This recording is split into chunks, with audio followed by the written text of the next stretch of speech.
Hi everyone. Today we are going to be talking about how to work a knit pleat. Now, what you're most interested in is probably the actual process of folding the pleat into place, but I'm also going to go through the steps to set up your pleat in case in the future perhaps you want to add a pleat to a project that you're working on. So for working a pleat, you need obviously the yarn and needles appropriate for your project. You need spare DPNs, or in this case, I've got some small stitch holders that should work nicely, and 4 stitch markers. You might want to use 2 different colors or designs if that's something that is helpful to you to remind you of the technique you're supposed to be doing, but it's not absolutely necessary. So to set up our pleat, what we are going to do is to establish 4 columns of single slipped stitches that run vertically in our fabric. And what these columns of slipped stitches do is create a natural fold in the fabric, and that's where the pleat's going to be. So the most important thing to remember about your pleat is that the stitches that are sort of in the middle of your pleat, that are going to be covered up when you fold your pleat over, that number needs to match the underside of the pleats. So if you have, let's say, 10 stitches in the middle that you're going to cover up, that means the underside of this pleat is going to be 5 stitches and the underside of this pleat is going to be 5 stitches. The other thing to remember is that you need to add these extra stitches into your fabric because they're going to get, eaten up when the pleat is folded into place. So you're going to be casting on more than you normally would for your size and stitch gauge, because those stitches are eventually going to be worked together and sort of counted out once the pleat has been folded into place. All right, so I'm going to show you how we're going to set this up.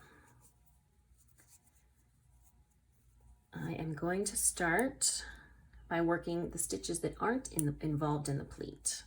In this case, it's just a small border of 3 stitches. Okay, now at this point, this is going to be the far right side of the pleat. Well, we don't have to do anything yet. What I'm going to do is knit 5, 1, 2, 3, 4, 5. Then I'm going to slip the next stitch with the yarn in front. I'm going to slip the next stitch with the yarn in back. And then I'm going to place my marker. This point is what's going to end up being the edge of your pleat. Now I'm going to knit 5 again.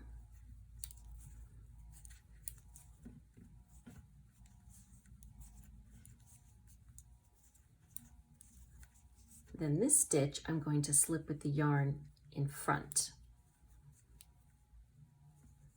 And then I'm going to place another marker. This point is the end of the underside of your pleat. So from here to here, that's the front side of your pleat. Here to here, that's the underside of your pleat. And now you're going to work the fabric that's underneath your folded pleat. As I said, this has to match. So since I've got 6 stitches here, I'm going to knit 6, 3, 4, 5, 6, and then since I'm going to have a matching pleat on the opposite side, I knit another 6 for a total of 12.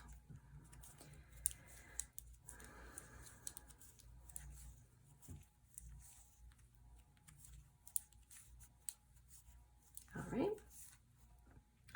Now I'm going to place a marker that marks the end of the middle fabric for the pleat. Now I'm just today working in stockinette, but a lot of times you'll see that this part is worked in a different stitch pattern. It's certainly not necessary. You can just leave it in stockinette. All right, so now on the opposite side of the pleat, our slip stitch columns need to mirror what we did over here. So first, we slip the stitch with the yarn in front, and then we'll work our 5. 1, 2, 3, 4, 5, for a total of 6 stitches for the underside of the pleat. Then we place our marker, and then we slip the next stitch with the yarn in back and work our 5. 2, 3, 4, 5. And then remember, this is sort of the outer edge of the pleat here. So here's the far side of the pleat, edge of the pleat on the top, underside of the pleat, inset, etc., etc., and then it's mirrored on the other side. Okay, so we've set up our columns of slip stitches, and now what we're going to do is to keep working, in this case in stockinette, slipping these stitches as we've already established. So the first stitch with yarn in back, second with yarn in front, third with yarn in front, last with yarn in back. Now if you are working in the round, you continue working in stockinette, and you will work the slip stitch every other round, and on the plain knit rounds, you knit the first two, the first and the last, and you would purl the second and third.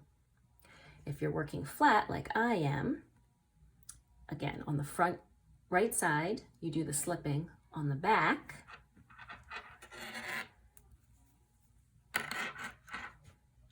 on the wrong side, what's now the first and then last, you purl those just like you do normally on the wrong side. For the second and third, you're going to knit those.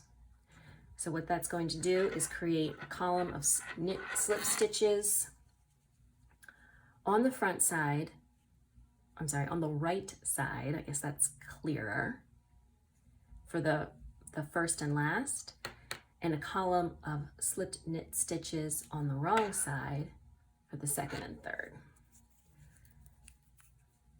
So I'll work one wrong side row,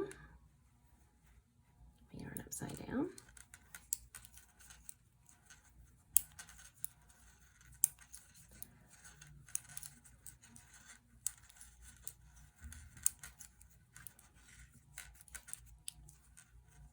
okay, here you can see, here's that first slipped stitch. We're going to purl that just like the rest of the stitches.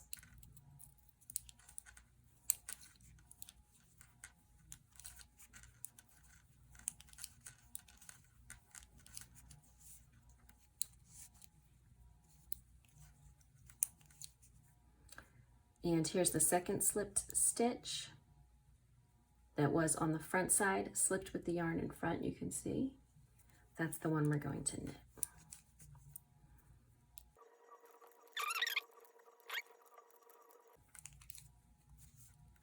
Okay, now we're back to another slipped stitch.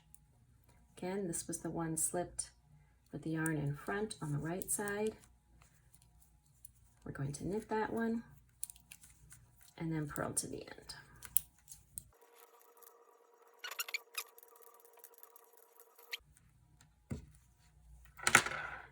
And we're going to keep working like this until you're ready to fold the pleat into place. So however long you want the fabric to be before you fold your pleat into place and cancel out those stitches. Okay, now we have our fabric ready. For a real project, you're probably going to have a much longer bit of fabric, but for our purposes, this will work just fine. You can see here on the right side, the columns of slip stitches on the outside, and then on the wrong side, or the back side, the other columns of slip stitches. Now what these slip stitches do is create a natural fold line in the fabric. So you can see when I turn this way, it will naturally fold right along that line. You can see the nice neat row of V stitches there, the slipped stitches, and it's the same on the back. And so when we fold our pleat, we're going to fold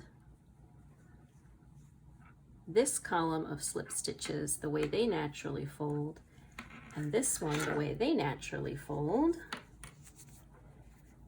and they're going to come together very neatly to form that neat and tidy pleat. All right, so the next step is to actually do that. This is a little bit fiddly, but it's not difficult at all. You'll need your spare DPNs. I'm using stitch holders because that's what I have on hand, and I'm using a very small number of stitches. You probably want true DPNs if you're working over a larger number of stitches for your pleat, but you also do want to use the shortest DPNs that's possible for you. That will make your life a little bit easier. Your DPNs should be equal to or slightly smaller than your needle size. You don't want anything too small because you don't want stitches slipping off and sliding around. So try to keep that in mind when you're looking for your spare DPNs. So the first thing we're going to do is work to the point of the pleat. So that means in this case we just move these few border stitches out of the way. Okay, now we start the fun. So you'll remember these 6 stitches are the front side of the pleat. We're going to slip them onto 1 DPN and remove our marker. We're going to hold these at the front. Then the next 6 stitches are the underside of the pleat. We'll slip them onto another DPN and remove the next marker. And now we're going to work these 6 stitches, these 6 stitches, and the first 6 stitches of the inset of the pleat together to fold the pleat into place. So in order to do that, we're going to hold the first DPN to the front. The second DPN is going to go in the middle, and we are going to rotate it clockwise 180 degrees, like this. Easy peasy. And then you can see that once we rotate it, that pulls the underside of the pleat underneath the front side of the pleat, and that is what we want. And now we have these 3 sets of 6 stitches, and in order to combine them, we're just going to work 1 stitch from each needle together. So it's a knit 3 together with 1 stitch from each needle. And that is why you need your inset stitches, the number of stitches there, half of that to match the number of stitches in the underside and the front of the pleat, so they can all be worked together. So as I said, this is not difficult. It can be a little fiddly. What you really want to be careful about is not dropping any stitches while you're doing this. So make sure you're getting 1 stitch from each needle, and that those are the only stitches that are coming off the needles when you work the knit 3 together. It is very easy at this point to accidentally drop stitches. So we'll check, we got them all, and we can move on. So 1 stitch from each needle, work together. And then carefully slide everything off the needles. 1, 1, 1.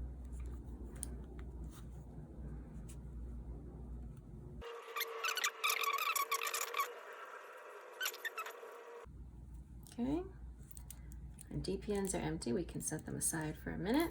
We're going to double check, make sure we got all the stitches, nothing has dropped.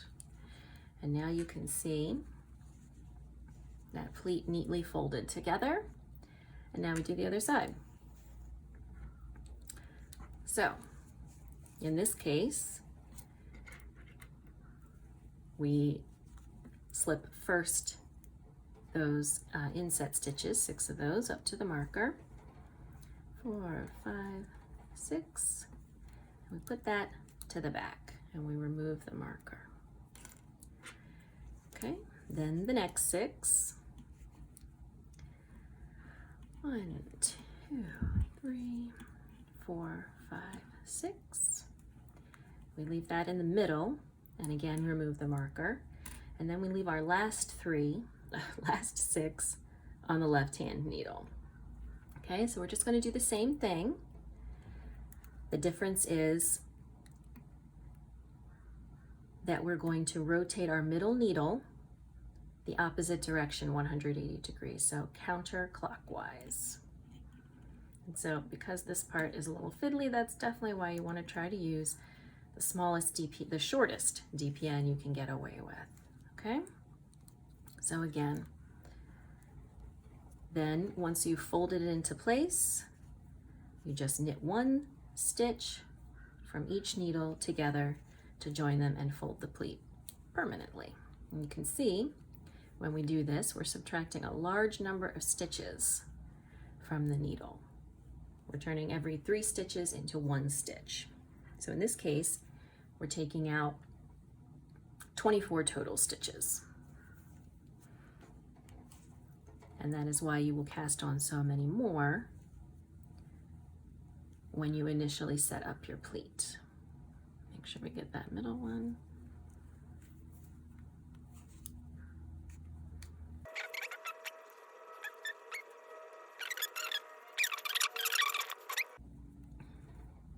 Okay, DPNs are empty. I don't see any fallen needles on the back side. Now we'll just work to the end of the row or round, as the case may be. And there we go. Now, of course, in the real world, the non-tutorial world, you would block this. You don't have to block too aggressively to get it to fold neatly into place, as you can see, because of those slip stitches. That's a big help. And then from here, you would simply work the rest of your garment as is, and you'll have this nice little pleat. And that's how it's done.